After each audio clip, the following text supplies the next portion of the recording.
नमस्कार, मैं डॉक्टर देवेश कुमार सिंह इसी प्रसार चैनल के माध्यम से आप लोग किसान भाई के बीच में प्रस्तुत हुआ हूँ। आप किसान भाई देख रहे हैं कि भोला शास्त्री कृषि महाविद्यालय पूर्णिया की छात्रा हैं।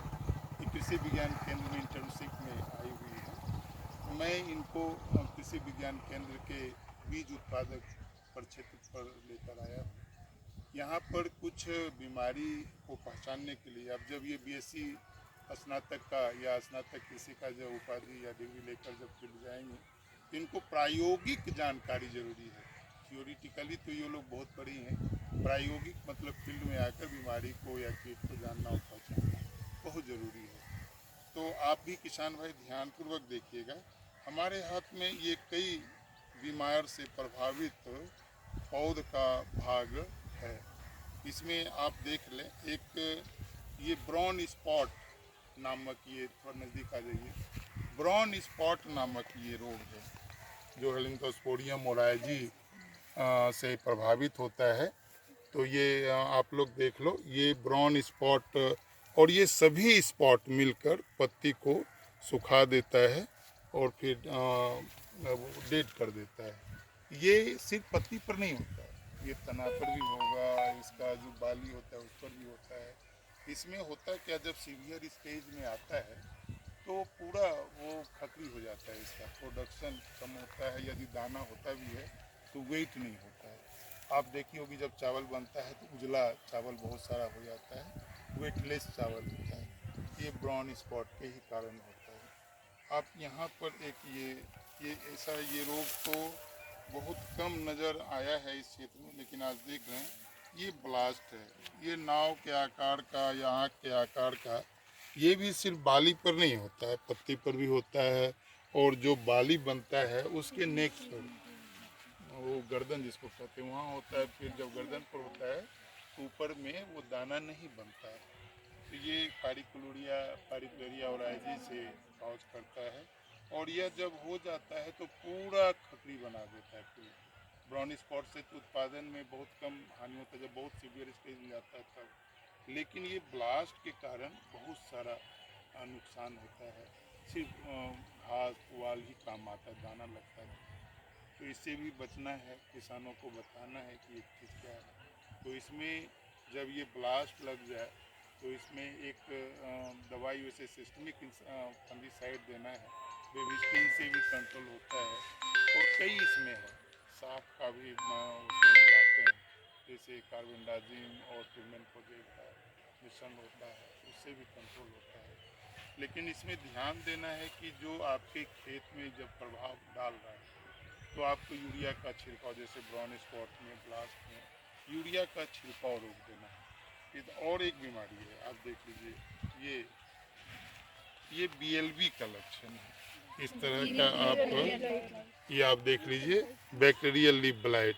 इसमें लक्षण जो होता है, ऊपर से ये सूखता है और पैरेलल, पत्ती के पैरेलल नीचे की ओर जाता है, ऊपर से सुखाते हुए आता है। जब इस तरह का बीमारी आता है तो ये पैच में आता है। यदि एक जगह होगा तो उसी जगह कई पूरा पौधा प्रभावित होगा। ऐसा यदि होता है तो आप एकदम ध्यान रखें, किसान को बताएं कि आप यदि पानी लगा हुआ है तो पानी सुरक्षित जगह निकाल दें या पानी को सुखा दें, पानी फिर न दें। जब पानी निकल जाए, ये नहीं कि आप इस खेत से निकाल के दूसरे खेत में दे दें। बैक्टीरिया का जो सेल होगा वो पानी में होगा, स्वस्थ खेत भी प्रभावित करेगा। तो इसको देखना है कि पानी ना रहे, खेत में लॉग ना हो। और यूरिया का छिड़काव यदि किसान कर रहा है तो इसको रोक देना है। फिर उसके बाद हमको स्टेप्टोसाइक्लिन, नाम आप लोग सुनी होगी, स्टेप्टोसाइक्लिन एंटीबायोटिक या बैक्टीसाइड है। इसमें हम बेबिस्टिन भी मिला देते हैं। बेबिस्टिन मिलाकर स्टेप्टोसाइक्लिन का 6 ग्राम 60 लीटर पानी में मिलाएंगे, उसमें 60 ग्राम बेबिस्टिन भी मिला देंगे और फील्ड में करेंगे। आप ये कैलकुलेशन आप याद रखो, 1 एकड़ का यदि खेत है तो लगभग 250 से 300 लीटर पानी एक एकड़ में लगता है। और यदि 1 हेक्टेयर है तो 800 से 1000 लीटर पानी आपको लगेगा।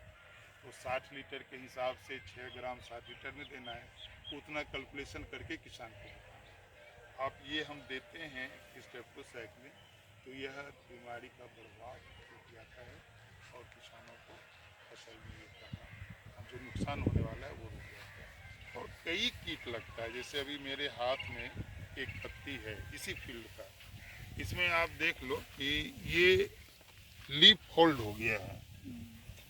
आप ये जो है लीफ फोल्ड हो गया है, तो इसका नाम ही है लीफ फोल्डर।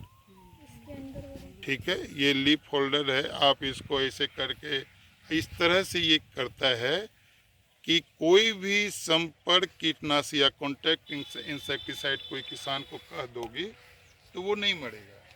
ये पूरा अंदर में इसका अंडा है, फिर लार्वा है, फिर इसका एडल्ट भी अंदर में होगा। आप जानती हो कि कोई इंसेक्ट का 4 रूप है, एक अंडा का है, लार्वा का है, प्यूपा का है और एडल्ट का है। तो ये नुकसान कौन करता है? सूड़ी, माने जो लार्वा है वो। तो अभी तो इसमें अंडा का या इसका एडल्ट का पैखाना है, या इस तरह ये क्या करता है कि हरी तम्बाकू जो क्लोरोफिल है उसको चट करता है। जब क्लोरोफिल ही नहीं रहेगा पत्ती में तो पत्ती उत्पादन कम होगा, उसका फोटोसिंथेसिस नहीं होगा और दाना कम बनेगा, बाली में दाना की संख्या कम होगा, उसमें दूध भी नहीं बनेगा। तो ये लीफ फोल्डर का है। और इसमें और कई अभी तो हम लोग नहीं जा पा रहे हैं, इसमें अधिक खोजेंगे तो आप देखोगे कि इसमें ये भी लगता है गंधीवग आप यहाँ पर अभी इसमें नहीं है। यदि रहता है इसमें तो गंध आता है, और वह एक्चुअली मिल्की स्टेज जब होता है, जब बाली बन जाता है, दूध वाला स्टेज होता है, तब गंधीवग का प्रभाव देखा जाता है। तो आप यही जान लो कि गंधीवग का प्रभाव। एक चीज़ और आप किसान को भी फील्ड में इसमें नहीं है, उसको भनभनिया कीट कहते हैं। BPH नाम सुनी होगी, या ब्राउन प्लांट हॉपर, उसको लोकल भाषा में भनभनिया कीट कहते हैं। आप खेत में घुसोगी तो भन भन भन भन करके आवाज़ आएगा, और झुंड में रहता है। वो नीचे पत्ती को पूरा चट कर जाता है, वो तना को चट कर जाता है और पूरा पत्ती को और पूरा फसल को नष्ट कर देता है। एक जगह से चट करते हुए आगे बढ़ता है। तो उसमें क्या करना है, किसान को बताना है कि आप इसको या तो पानी है तो पानी को पहले निकाल दो, या नहीं है तो पानी। अब वो कब होता है? जब वेट कंडीशन रहता है, खेत में पानी नहीं रहता है तब तो आप पानी दे दो, उसमें लॉगिंग कर दो। उसके बाद फिर एक रस्सी से खेत में चलाओ जो कि कीड़ा नीचे गिर जाए, पानी में गिर जाए। उसके बाद फिर इंसेक्टिसाइड दो। तो आप ये जैसे हम 3 इंसेक्टिसाइड होता है ना, एक लीफ फोल्डर बताए, एक BPH बताए, फिर एक गंधीवग होता है। तो गंधीवग में कौन सा कीटनाशी लगेगा? कॉन्टैक्ट ऊपर में रहता है। कॉन्टैक्ट इंसेक्टिसाइड कोई आप लोग बताओ कौन सा कॉन्टैक्ट इंसेक्टिसाइड होता है? इमिडाक्लोपिड तो सिस्टमिक है, अंतर्वाही है। और दूसरा बताओ? रोगर है कॉन्टैक्ट इंसेक्टिसाइड। और कई है, रोगर है, मालाथियान भी कॉन्टैक्ट इंसेक्टिसाइड, लेकिन मालाथियान में प्रतिबंध लगा हुआ है। ठीक है, मोनोक्रोटोफॉस दे सकते हैं, फिनोल्फॉस दे सकते हैं। और जब हम संपर्क कीटनाशी का बात करते हैं तो संपर्क कीटनाशी में इमिडाक्लोप्रिड आएगा, साइपरमेथ्रिन आएगा, ये सब तो बोल रही हो।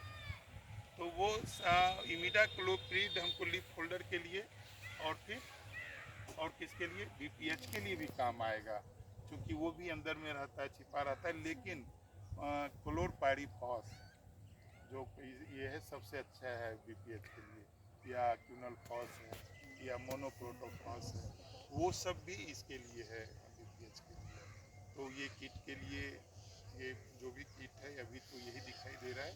इसको जब फील्ड हम जाएंगे डिग्री लेकर, कभी मौका लगेगा तो किसान को ये चीज़ बताएंगे। और यहाँ पर आप जो ब्राउन स्पॉट है, ब्राउन स्पॉट को कंट्रोल C4 डाइथेन ये कंट्रोल होता है, और दूसरा इसमें कोई इतना इफेक्टिव नहीं है। ठीक है, और आप ब्लास्ट के लिए बेबिस्टिन हम बता सकते हैं किसान को। वैसे और कई सिस्टमिक इनसे आप फंगिसाइड है, उसको भी हम बताएंगे। उसके बाद फिर इसमें तो अब BLV के लिए हम बता ही दिए हैं, इसके साइकिल का देना है। और दूसरा तो कोई बीमारी इसमें अभी नज़र नहीं आ रहा है। ये सब चीज़ आपको न पूरा देखना, और ये ज्ञान तब आएगा जब हम फील्ड जाएंगे। आप इसमें देख रही हो ना, ये वेरिएशन है ना, तो ये वेरिएशन कॉम्बिनेशन है तो इसका मतलब है कुछ परसेंट इसमें कोई ऐसा वैरायटी या ऐसा करेक्टर है जो सेम नहीं करेक्टर का नहीं है। तो उसको हम लोग रॉगिंग करेंगे, जिसके लिए आप लोग आइए, ठीक है।